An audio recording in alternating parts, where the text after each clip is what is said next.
I-imagine ko na no matter what they do, the case will be dismissed and I'll be free.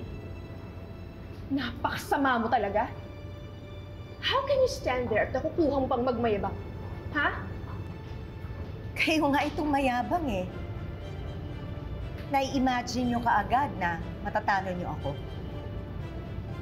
Kahit ilang motion to quash pa ang ihain niyo, ang katotohanan, hindi yan basta-bastang natatakpan. Ayaw niyo na ng kahit anong hearing? Umamin na lang kasi kayo. Dahil wala namang motion ang makakatakas sa konsensya niyo. Wala akong aaminin sa inyo. Kahit na magsanib puwersa pa kayo laban sa akin. I'll still keep on quashing yung pangarap ninyo na matalo ako. Quash, quash, quash. Kahit ano pang ibato nyo sa akin, I'll still keep on quashing. Quash, quash, quash.